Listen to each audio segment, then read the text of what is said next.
বাপ হইলো এমন একটা জিনিস ভাই, সবসময় আপনার পাশে একটা বট গাছের মতন ছায়া হয়ে থাকবো।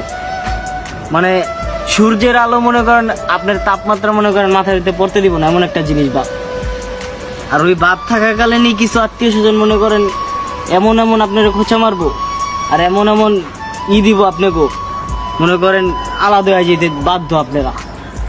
কিন্তু বাপ যখন থাকবো না, তখন যারা কি করতে পারবো, ওটা তো আপনার বাপ মা দায় বেই হালাইছে।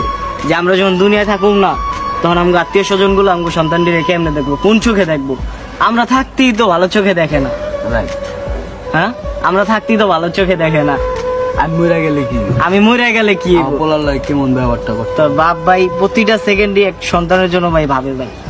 আজকে সত্যি মন থেকেই বলতেছি, তোমার মায়ার থেকে বাইরে আনার জন্য যদি কোনো ওষুধ থাকতো না এই পৃথিবীতে, আমি ওইটাই খাইতাম।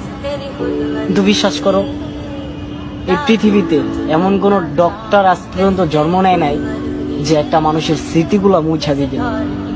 আমি অতিরিক্ত নেশা করেও দেখছি তোমার আরো বেশি মনে পড়ে। কেন জানি না, তোমার জন্য মায়া আমার আইজও কমলো না। কি এমন করছো মাত্র আল্লাহ খোদাই জানে।